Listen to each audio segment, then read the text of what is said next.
Well, howdy folks, we're coming to you from Nome, Alaska. Finally made it up here. We're going to be doing a week-long gold mining adventure in the interior and a bunch of other things. Today we're just going to take a tour of the town and show you some of the sights and all that, some of the things you might be familiar with from watching Bering Sea gold. So come along with me and we'll just check things out. I'm walking along the bank here of what is known as Anvil Creek. Now, gold was discovered here by 3 Swedes back in 1899, and it caused a huge gold boom, that's how Nome got started. So within a year of the discovery, over 10,000 people were out here mining. Thousands of claims were laid all over the place, and this is where it all got started. Here in Anvil Park, the 3 Swedes are immortalized here with these statues that are behind me, showing the 3 figures with the gold pan, picks, and shovels. This is the main drag through Nome here. This is called Front Street.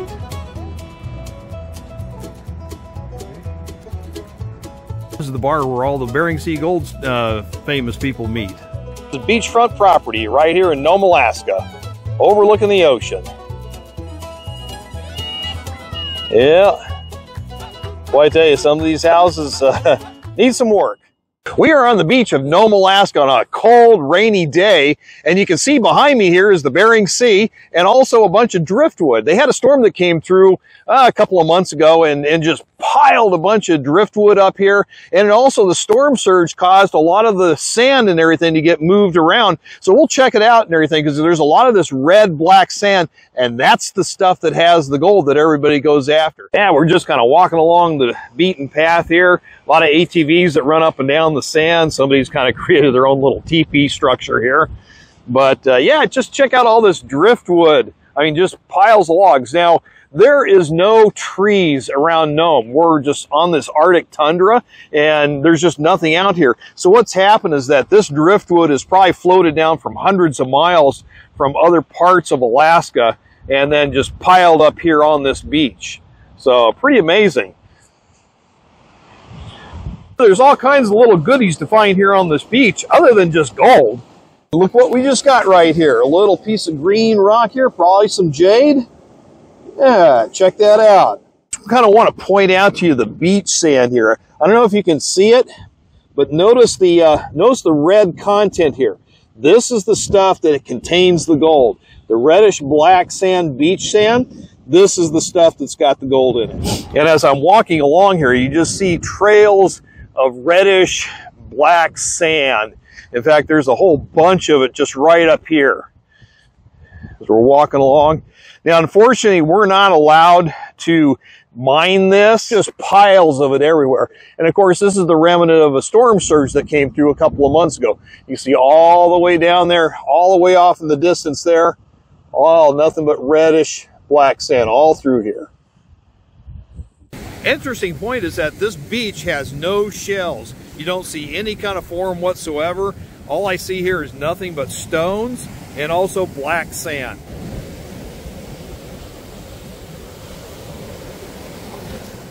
Check this out, folks. Just within less than an hour, look at all the glass crystal stones that I have found through here. Different colors, including that blue one. There's darker ones, a lot of brown ones, clear. Pretty amazing. So everything in Nome is really super expensive, and of course, look at the gas prices here. I don't think we see this in the lower 48, but you know, hey, it's out in the middle of nowhere. So what we're going to do is we're going to go inside this store back here, and I'm just going to show you some of the unique prices that are in here. Let's go check it out. So this is the name of the store, Alaskan Commercial Company, Nome, Alaska, since 1867. So let's go in here. Apparently they have everything under the sun that you want. They have groceries, supplies, they even got mining equipment, everything you need in here. So let's go here and check it out. Of course, everything here in Nome has to be flown in, especially perishable items like, you know, fruits and vegetables. So you can look at the price here. A bag of apples, only 20 bucks. Not too bad. Yeah, but you know, so they have some decent prices on certain items. As we're kind of flowing through the produce section here of the store. Let's see what a tomato costs. Ooh, $4 a pound. How about that? And even some bananas, $1.99 a pound. That's not too bad, but those bananas look kind of tired. Now this is what caught my attention, is all the condiments. Look at that, $5-6 for mustard. Look at the mayo prices. Yeah, woo, look at that.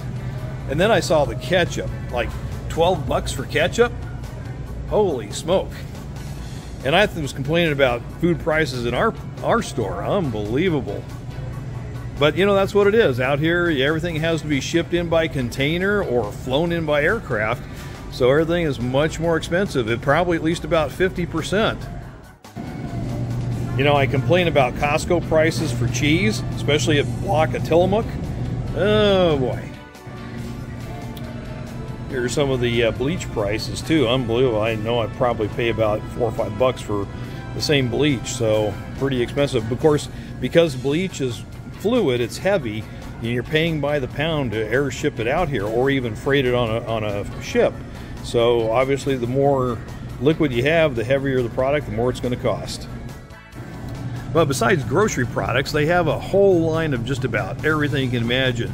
You see these plastic tubs here. These are 27-gallon tubs that you can get at Costco for about close to $8 on sale. $30. Yeah. But you look around the store, they got just about everything here. Especially all the things that you need up here, gloves, coats, and all kinds of equipment. Now behind me is the finish line to the Iditarod dog sled race that runs from Anchorage, Alaska to here on Nome during the wintertime. Now the story behind this is that back in 1925, when the miners were up here, there was an epidemic going on of diphtheria. And of course they needed medication out here because a lot of people were dying from it. So they actually brought vaccines from Anchorage by dog sled, because that was the only way to get here at the time, because the ocean was frozen, so you couldn't get in from that way. So the only thing was through dog sled team through the wilderness of Alaska from Anchorage all the way out here. Pretty amazing trek. So every year they do this race through here, and this is the finish line right here. Behind me is Sean Pomdranke's Mega Dredge. Check that thing out. Wow, it's a huge beast. Now, unfortunately, I guess you can't put it in the water because I guess the hull is rusted out or something like that, so it's not very seaworthy. So it just sits up here on the dock. So let's go over here and just kind of take a look at it. Yeah, look at this thing. That's quite a ship. Look at that. Big old huge barge. I can imagine if it really could float and, you know, seaworthy, you could have a massive excavator on top of this thing. Quite the wash mount. Look at the shaker decks that are already sitting up there up on top. Just about ready to go. And some of you have seen Bering Sea Gold under the ice. Yeah, remember this vehicle? This is what Sean crawls around in on the ice out there. And yeah, this is their little canopy here. This is all their setup for ice mining. Yeah, and so that'll probably be happening in a few months. Here's a look at the harbor. All the dredge ships that are out here. Pretty amazing. Look at all this. I mean, some of them are way off in the distance there. You can see the Myrtle Irene right out there. We'll go over that in just a few minutes. Here in front of us is the Myrtle Irene. Now, this is the famous one that Sean takes out. Get a lot of gold on the Tomcod claim. There it is. Must be doing some work on it today. Here we are looking down the middle of the Myrtle Irene. This is the shaker deck right up here. This is where everything gets dumped into and processed, and of course the tailings come off. And then just right underneath me here, this is the sluice system here. You see all the riffles, carpeting, expanded metal. So it looks like all the material flows through this channel and then down onto the sluice.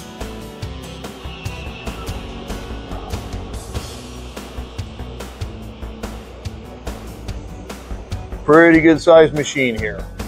The view looking up the shaker deck here, this is where all the tailings come off. This looks like the fine deck here. And just another look at the Myrtle Irene from the other side.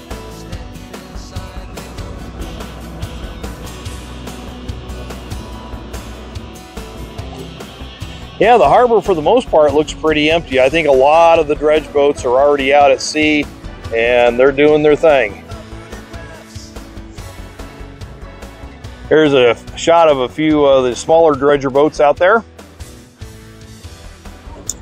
Here's a nice little dredge boat called the American. Here's all their equipment back here. Looks like it's got some pretty good sluicing material. Looks like it's about at least a 8-inch dredge. Really nice. This is Miss Ginger. Let's check out this ship. This is absolutely huge. I'd love to be on one of these. So up here, it looks like the shaker deck that the material's fed into and washed. Yeah, look at the details on this rig.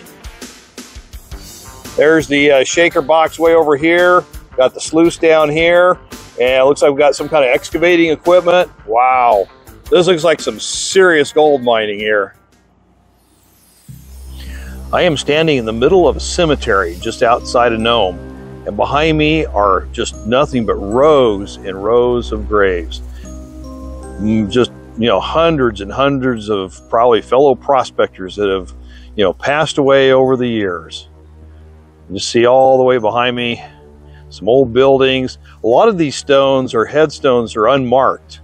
Those who probably could afford a granite monument, they seem to be lasting a little longer. Some of them have been repaired, but most of them are all unmarked through here.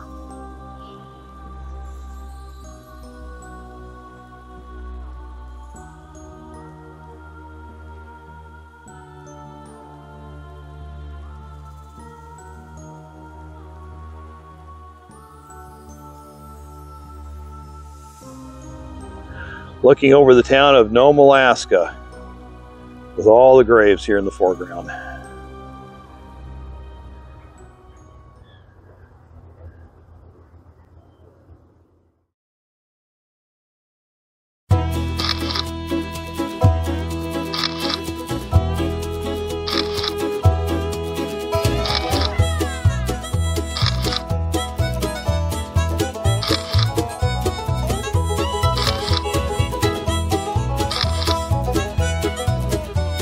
I hope you enjoyed this little quick tour of Nome, Alaska, and I really encourage you to come on up. This is really an awesome place. I'm staying at the AKA Resort about 10 miles out of town. It's kind of like out on the Arctic tundra. It's really a fun place to be. It's just absolutely amazing. It's been an amazing trip out here and just to seeing all the sights. And so anyway, check out my other videos because I do have some other Nome experiences, gold mining and things of that sort. And until next time, I wish you the very best in your prospecting adventures. Get up here and find some gold because it's awesome. And we'll see you next time. And thank you for watching.